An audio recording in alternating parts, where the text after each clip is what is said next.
Assalamualaikum warahmatullahi wabarakatuh. Alhamdulillah nahmaduhu wa nasta'inuhu wa nastaghfiruh wa na'udzu billahi min syururi anfusina wa min sayyiati a'malina. May yahdihillahu fala mudilla lahu wa may yudlil fala hadiyalah. Asyhadu an la ilaha illallah wahdahu la syarikalah wa asyhadu anna Muhammadan abduhu wa rasuluh. Allahumma shalli ala Muhammad wa ala ali Muhammad kama shallaita ala Ibrahim wa ala ali Ibrahim innaka Hamidum Majid. Allahumma barik ala Muhammad wa ala ali Muhammad kama barakta ala Ibrahim wa ala ali Ibrahim innaka Hamidum Majid. Ikhwanu fiddin, ibu-ibu, bapak, saudara-saudara, jamaah salat maghrib dan salat isya insyaallah Masjid Ar-Rahim rahimakumullah. Alhamdulillah, mari sama-sama kita bersyukur kepada Allah Subhanahu wa taala kembali pada kesempatan malam hari ini. Tentunya kita dimudahkan terus untuk menjalankan ketaatan, menjalankan ibadah, dan kita tahu ibadah yang kita kerjakan itu sebabnya bukan karena kekuatan fisik kita, bukan karena kehebatan kita, bukan karena kecerdasan kita, tapi mutlak karena pertolongan Allah Subhanahu wa taala. Sehingga ketika Nabi itu menyarankan dan menganjurkan kepada kita pada saat seorang muadzin mengumandangkan azan masuk pada kalimat hayya 'alas shalah dan hayya 'alal falah, jawaban kita ketika mendengar kalimat tersebut adalah dengan kalimat la haula wala quwata illa billah. Hayya 'alas shalah, mari salat. Jawaban kita adalah la haula wala quwata illa billah. Tidak ada daya dan tidak ada upaya kecuali hanya milik Allah Subhanahu wa taala. Salat serta salam kita tujukan kepada Nabi dan kepada Rasul kita Nabi Muhammad sallallahu alaihi wasallam. Rasul ingatkan kepada kita ketika setiap kelompok kaum muslimin mereka berkumpul bersama kemudian tidak menghadirkan salawat kepada Nabi sallallahu alaihi wasallam, fahiya tirati min tirati yaumil qiyamah. Maka kata Rasul, tunggulah nanti penyesalannya di hari kiamat. Bapak Ibu yang dirahmati Allah, malam hari ini sebagaimana yang terjadwal di setiap pekan keempat di malam Senin insyaallah kita adakan dialog atau tanya jawab dari apa yang sudah disampaikan, dan untuk menyambung kajian kita di pekan yang lalu, di pekan yang ketiga, kita membahas tentang hal yang berkaitan dengan qiyamul lail, salat tahajud. Ulun kembali mengulang mungkin beberapa menit ke depan, kemudian waktunya ulun berikan kepada Pian, dan kalau tidak ada pertanyaan kita akan lanjut pada bahasan yang berikutnya untuk mengambil waktu yang lebih efektif. Baik Bapak Ibu yang dirahmati Allah Subhanahu wa taala, qiyamul lail itu sudah kita bicarakan pada kesempatan yang lalu, pada kesempatan pekan yang lalu. Qiyamul lail atau salat tahajud kita tahu adalah salat terbaik dari semua salat-salat sunnah yang disyariatkan. Rasul sallallahu alaihi wasallam bersabda, afdhalus siyami ba'da Ramadan syahrallahul muharram wa afdhalus salati ba'da salatil fardhu salatul lail. Puasa terbaik yang dilakukan oleh seorang muslim, kata Nabi, setelah puasa Ramadan adalah puasa yang dilakukan di bulan Al-Muharram. Sementara salat terbaik yang dilakukan oleh seorang muslim setelah salat yang 5 waktu adalah salatul lail atau salat tahajud. Dan ini dalil jelas kata para ulama bahwasanya qiyamul lail atau tahajud dia salat terbaik. Tahajud kita tahu adalah salat yang dulu sebelum diwajibkannya salat yang 5 waktu, maka Nabi sallallahu alaihi wasallam diwajibkan untuk melaksanakan qiyamul lail. Pada periode Mekah dulu sebelum Rasul menjemput perintah salat yang 5 waktu.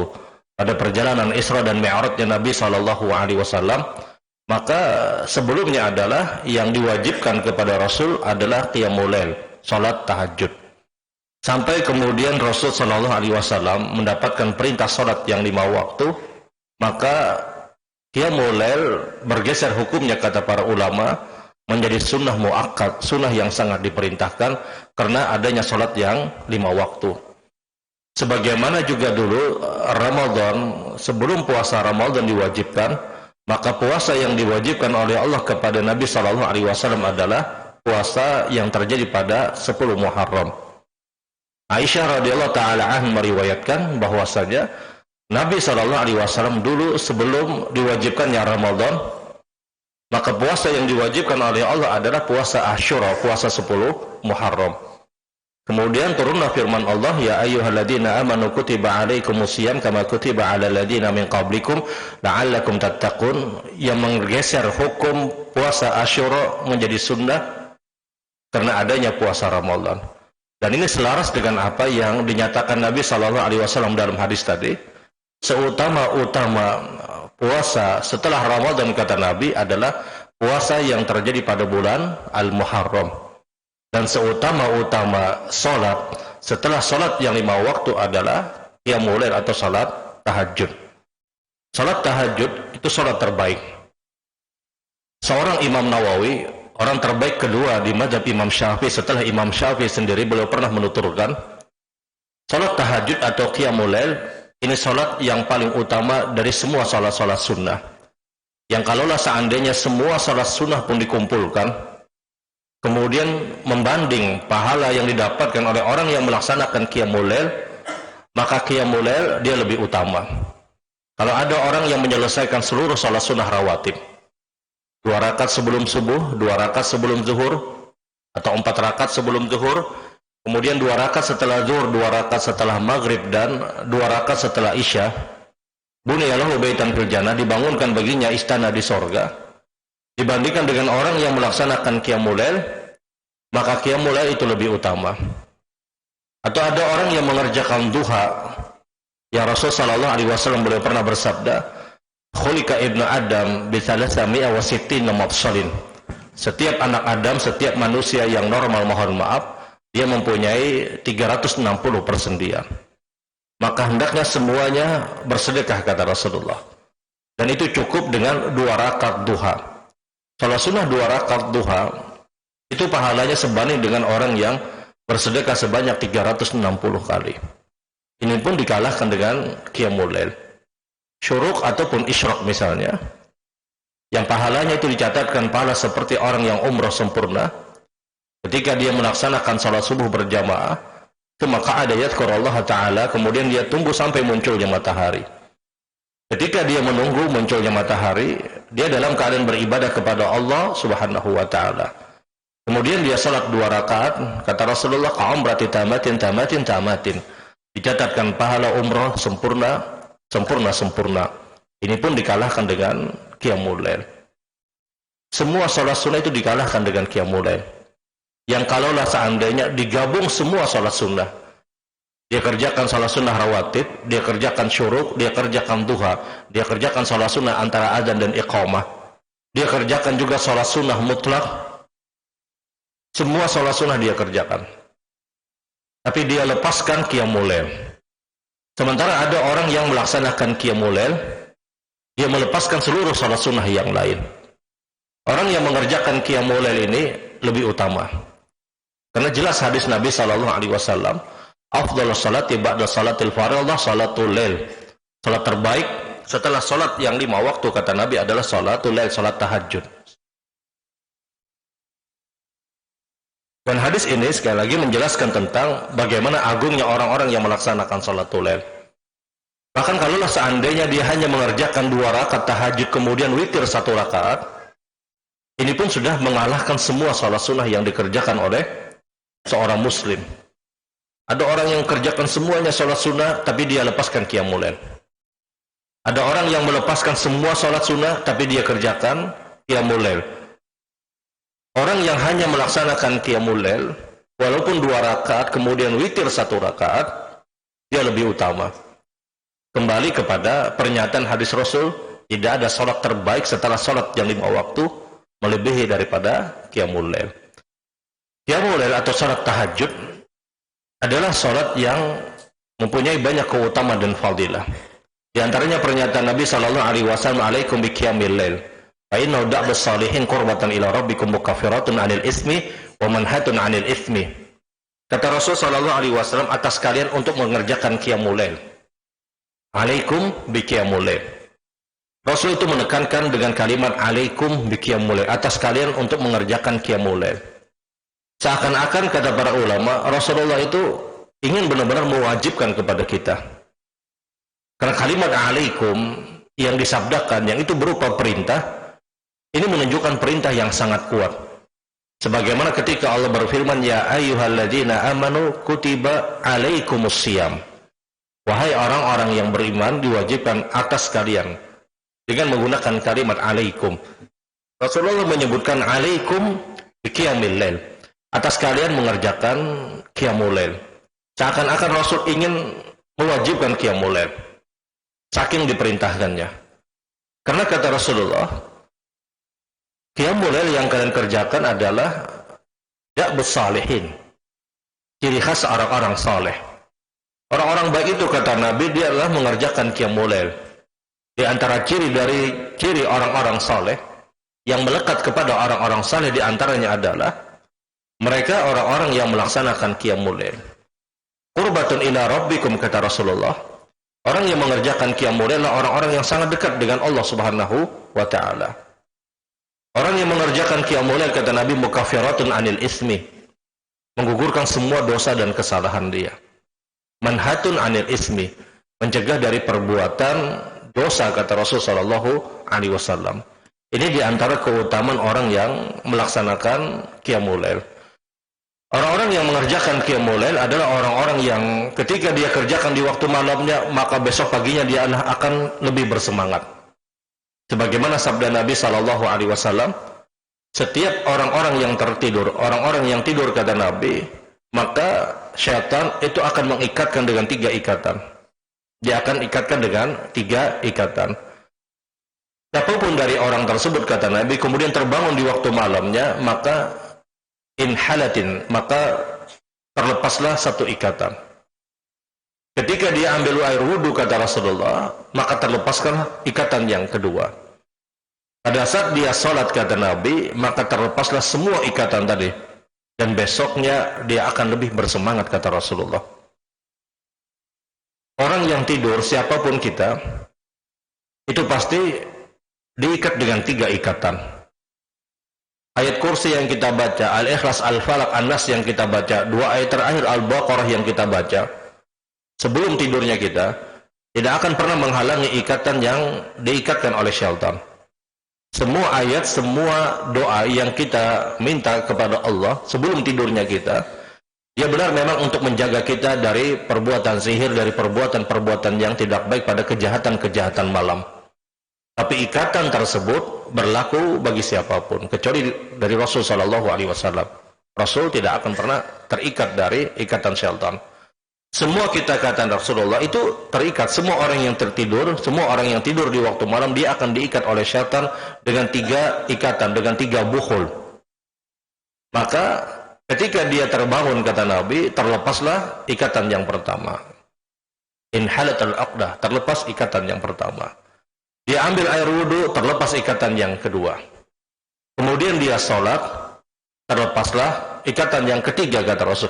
Besoknya dia akan lebih bersemangat. Besok paginya dia akan jauh lebih bersemangat kata Rasul sallallahu alaihi wasallam.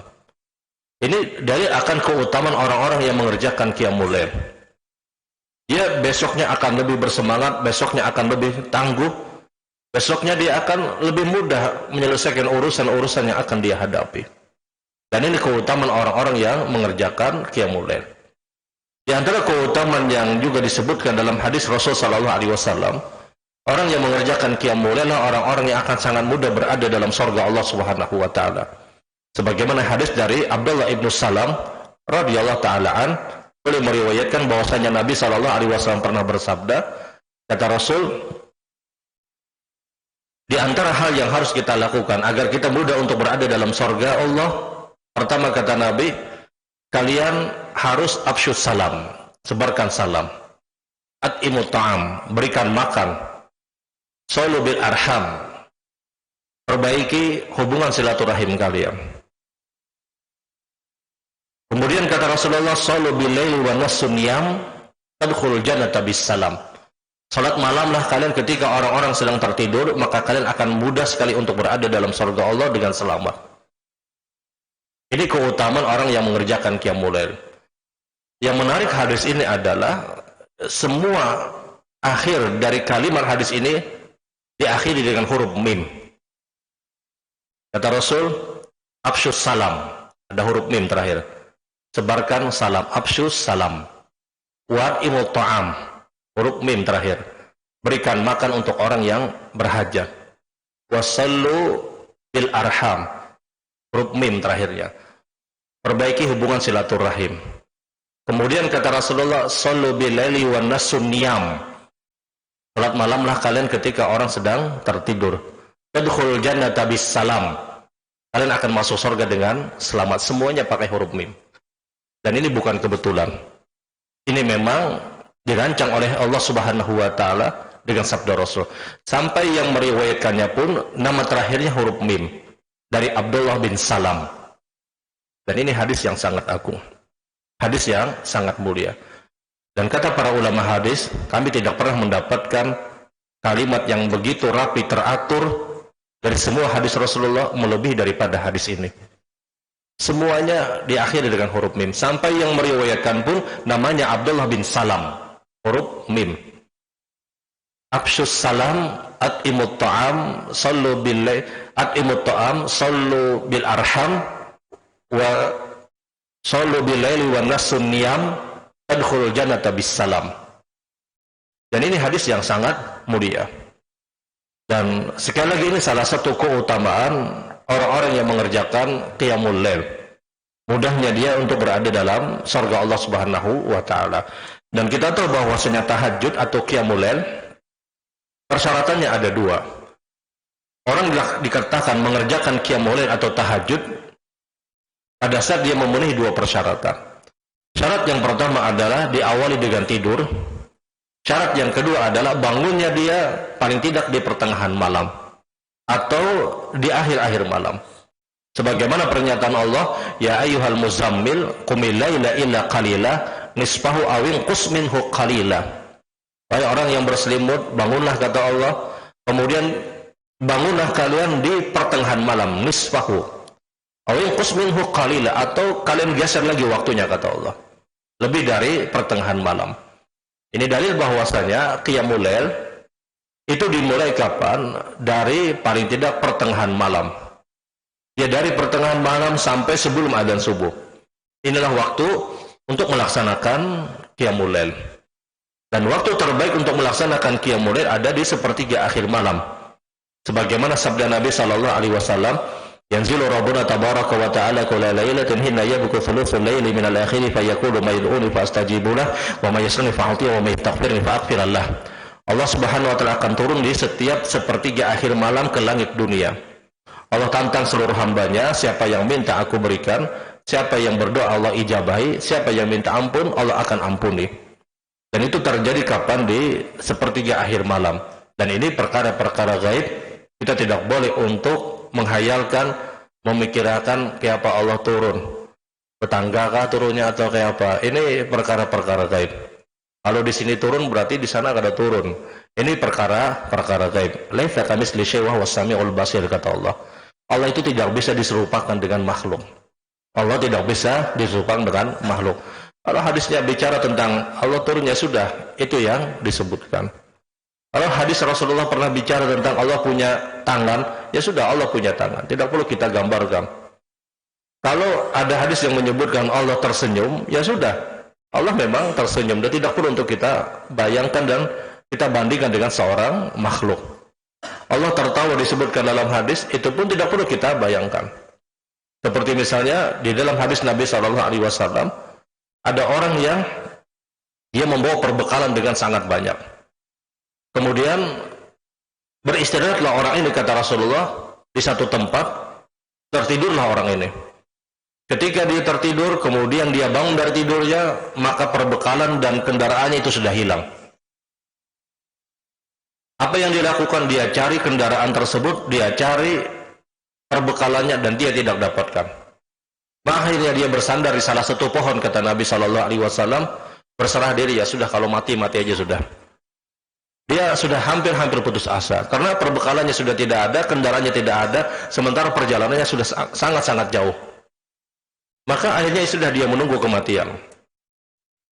Ketika dia menunggu kematian tadi kata Rasulullah, dia kembali tertidur.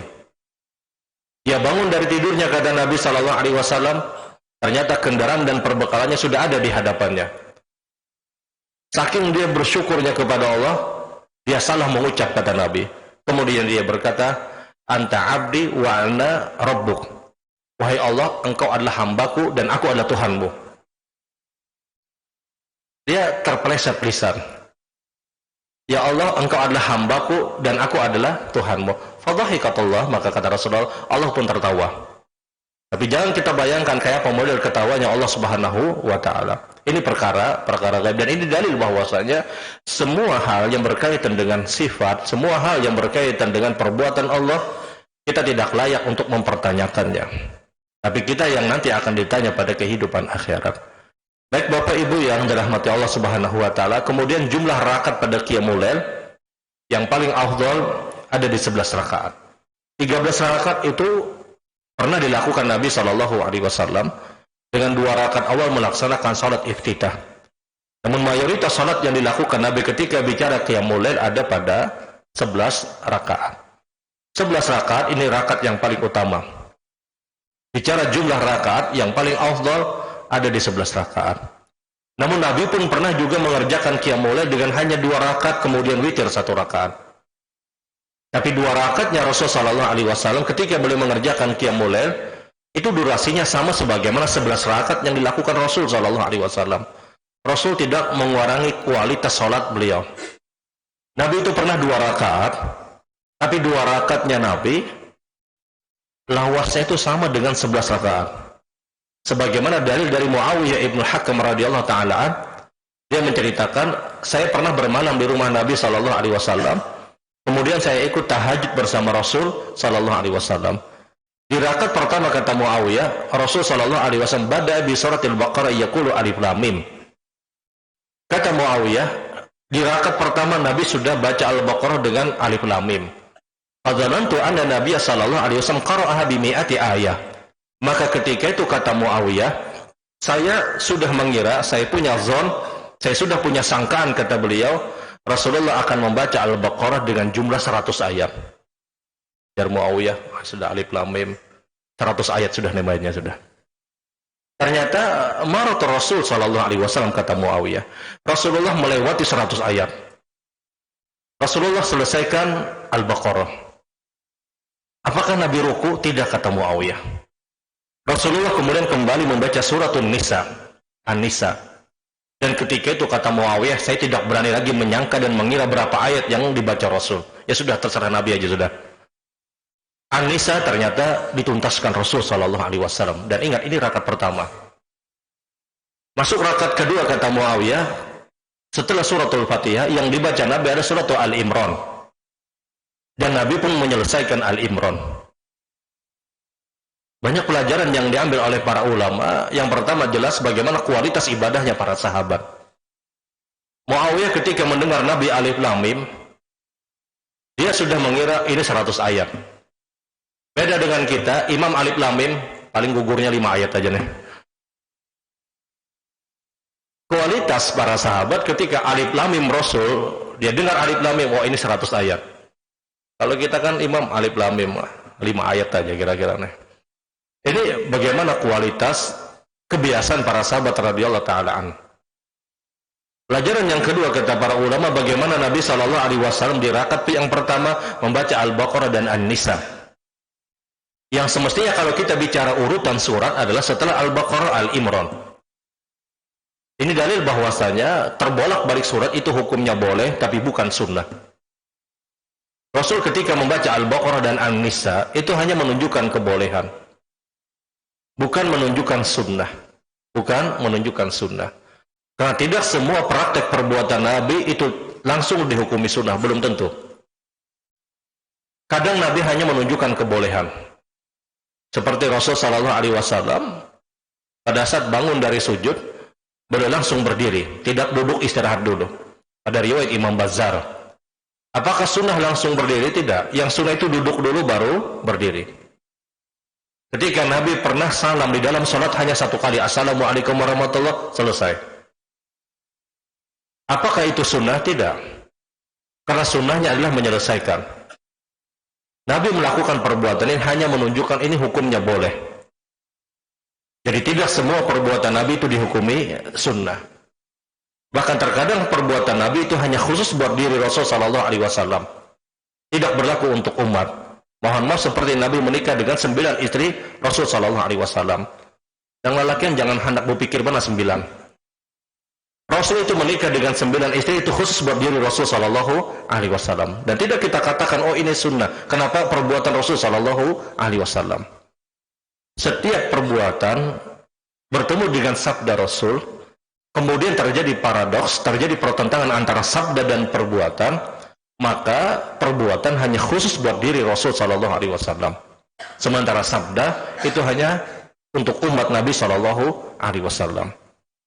Sama seperti kasus akikah. Nabi disebutkan dalam riwayat, dan ini riwayat dhaif, karena ada seorang rawi bernama Abdullah ibnu Muharrar.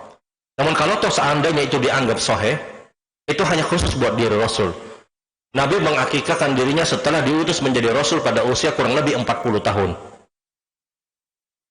Apakah boleh kita mengakikahkan dengan usia sebagaimana perbuatan Rasul? Tidak. Ini khusus buat diri Rasul Sallallahu Alaihi Wasallam. Kalau seandainya hadis ini sahih. Namun ulama menyebutkan hadis ini dhaif. Setiap perbuatan bertemu dengan sabda, maka perbuatan hanya untuk diri Rasul Sallallahu Alaihi Wasallam ketika terjadi pertentangan.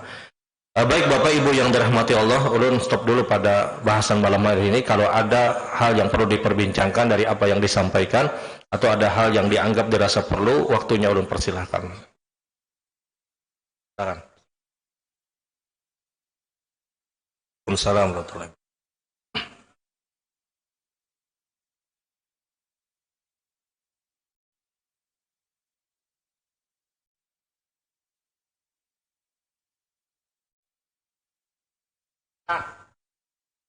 Yang berhak untuk menjadi imam itu siapa Pak? Apakah boleh makmumnya atau orang yang lambat tadi? Kemudian yang kedua, ada benda atau makanan yang tercecer di jalan. Kalau kita biarkan ini busuk. Nah, kita tidak tahu yang tercecer ini siapa. Ini diapakan ini? Boleh kita ambil atau kita berikan atau bagaimana? Terima kasih. Baik, ada yang lain?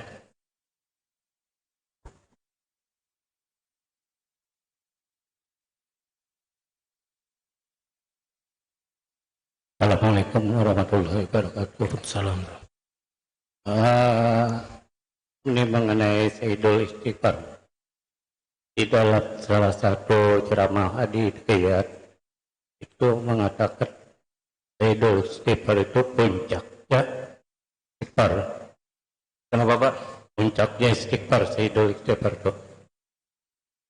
Puncak Istighfar. Istighfar. Yang jadi pertanyaan, masih perlukah kita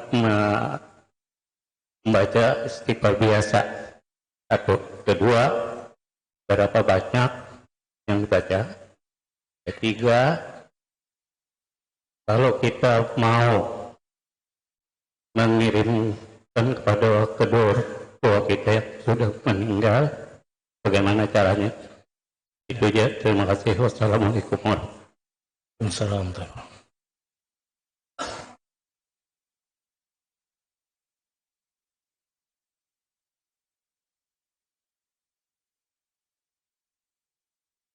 Assalamualaikum warahmatullahi wabarakatuh. Assalamualaikum. Yang ingin ditanyakan Pak Ustadz, tadi disampaikan pada saat sepertiga malam itu seakan-akan kita merasakan bahwasanya apapun yang diminta pada Allah itu akan diberikan gitu. Ampunan, minta apapun, segala kebutuhan umat itu akan diberikan oleh Subhanahu wa Ta'ala. Yang jadi pertanyaan saya adalah,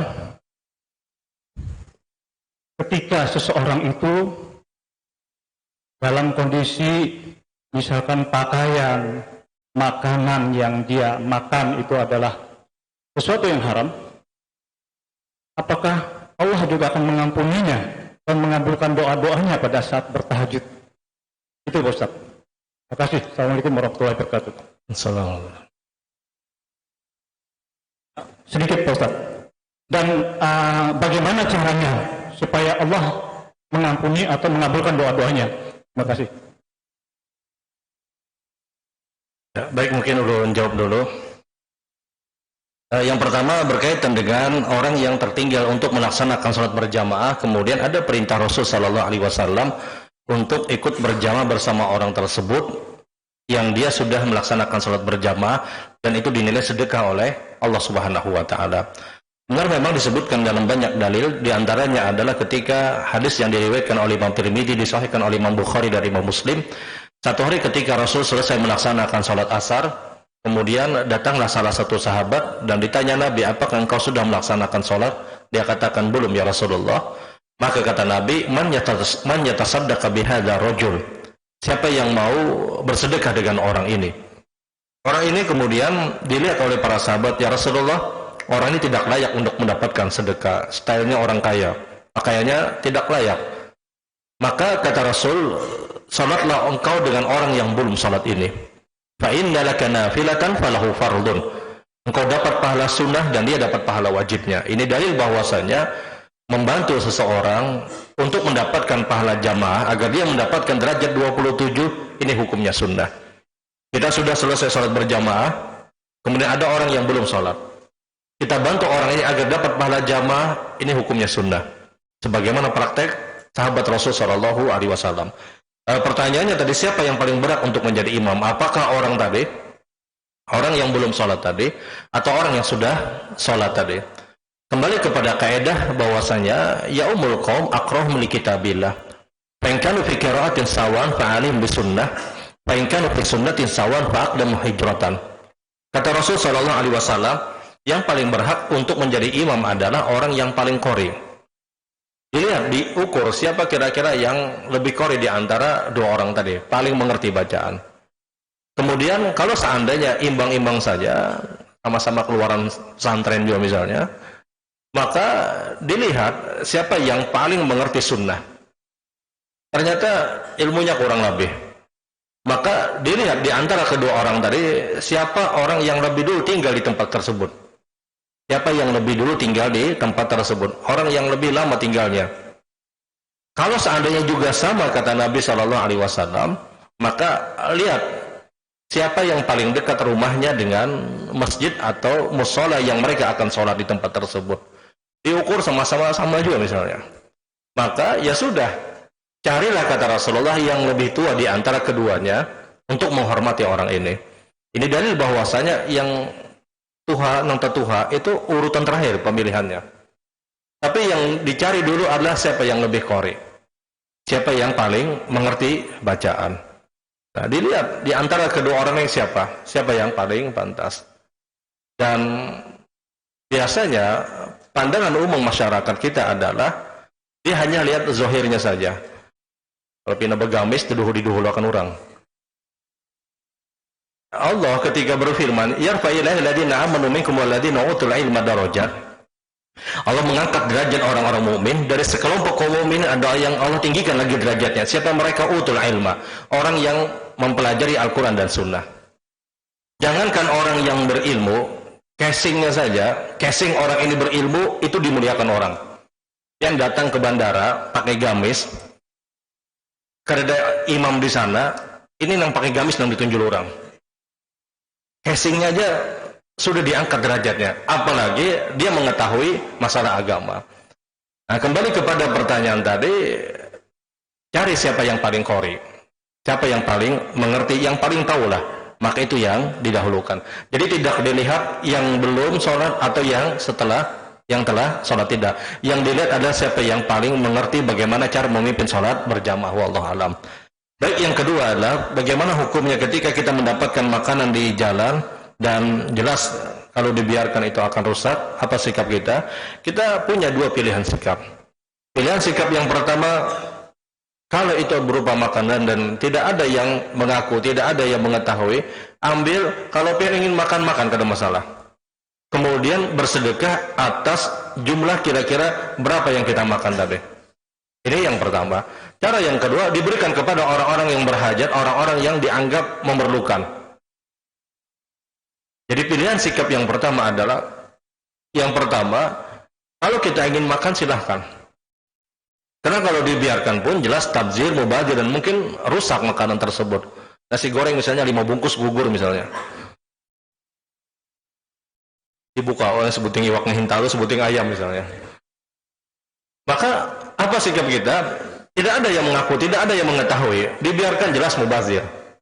Ya sudah, kalau dia ingin makan, dia makan, kemudian dia bersedekah atas nama dia niatkan untuk orang yang tercecer tadi.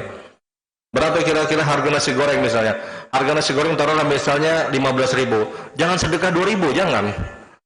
Ya sudah 15.000. Tapi yang paling mudah itu kata para ulama, dia sedekahkan kepada orang yang berhajat. Ini yang lebih mudah. Ini yang lebih menyelesaikan masalah. Dia berikan kepada orang yang berhajat. Kalau memang dianggap ini memang makanan. Nah, khilaf para ulama kalau itu bukan berupa makanan. Jam tangan misalnya. Atau emas misalnya 50 gram misalnya. Ya, orang imitasi ke barang aja.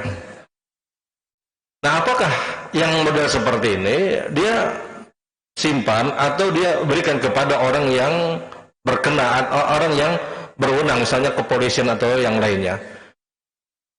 Kalau di zaman dulu adalah diberikan kepada orang yang berwenang. Karena jelas mereka adalah orang-orang yang jujur, orang-orang yang baik. Tapi apakah di zaman hari ini ada jaminan, mohon maaf, orang-orang yang kita berikan amanah, mereka adalah orang-orang yang mampu menjaga amanah tersebut? Ya kalau memang tidak ingin kita punya masalah, ya sudah kita berikan, ini ada orang yang tercacar misalnya. Terserah, tinggal urusan mereka. Tapi kalau kita ingin simpan juga, maka durasinya kalau kita ingin mengambil kemanfaatan dari barang tersebut ada di 6 bulan. Sekarang tahankah kada kita menyimpan 6 bulan? Yang paling bagus itu kata para ulama, ya sudah dia berikan kepada pihak yang berwenang, keamanan dan yang lain misalnya, dengan ya mudah-mudahan dijaga barang tersebut. Ini yang paling mudah. Tidak sembarangan dan tidak bisa dinilai untuk sedekah, tidak. Sebagaimana banyak pernyataan para ulama ketika itu bukan berupa makanan, barang-barang yang dianggap berharga, wallahu alam. Baik, pertanyaan yang selanjutnya, apakah kalimat Sayyidul Istighfar itu sudah cukup dan tidak perlu untuk kita mengucapkan kalimat astaghfir dan yang lainnya? Kalimat Sayyidul Istighfar itu sunnah dari sunnah-sunnah Rasul, kelazimannya paling tidak di waktu pagi dan di waktu petang kita baca. Apakah kita harus menambah lagi dengan kalimat istighfar yang lain? Tambah lagi. Karena Rasul pun setiap hari paling tidak minimal beliau beristighfar sebanyak 70, dalam riwayat yang lain 100 kali. Istighfar yang kita baca adalah kalimat yang tidak hanya menggugurkan dosa. Istighfar itu adalah zikir multifungsi. Nabi ketika beristighfar bukan karena dosa yang beliau lakukan, tidak. Tapi istighfar itu adalah mempermudah segala urusan kita. Makanya ketika Rasulullah bersabda, tuba liman wajada fi sahifati istighfaran katsira. Berbahagialah kalian ketika kalian banyak beristighfar, kata Rasul. Dalam riwayat yang lain, berbahagialah kalian ketika kalian dalam hidup kalian, lisan kalian membahasnya dengan kalimat istighfar, dan kalian akan mendapatkan catatan-catatan baik nanti pada kehidupan akhirat. Jadi istighfar, Sayyidul Istighfar, apakah cukup? Belum. Rasul Sayyidul Istighfar, dan Rasul pun menambah dengan istighfar yang lain.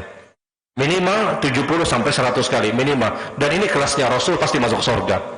Kalau kita kurang 100 kali, kita akan kurang. Kita perbanyak kalimat istighfar dengan jumlah berapapun yang kita punya kemampuan.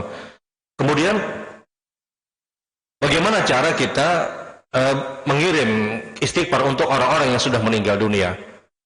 Cara untuk mengirim orang-orang yang sudah meninggal dunia bukan dengan kalimat istighfar. Bukan kita astagfirullah ini untuk orang tua saya, astagfirullah ini untuk ibu saya, tidak. Kalau kita ingin memintakan ampun untuk orang-orang yang sudah meninggal dunia, bukan dengan kalimat istighfar, tapi dengan doa. Dengan doa, Rabbighfirli wali walidayya warhamhuma kama rabbayani shaghira misalnya, bukan astagfirullah, astagfirullah, astagfirullah, kemudian niatnya untuk orang tua, tidak. Kita mengirim doa untuk orang yang sudah meninggal dunia. Dan doa itu sangat ditunggu oleh orang-orang yang sudah meninggal dunia. Istighfar itu adalah di antara keutamanya menggugurkan dosa.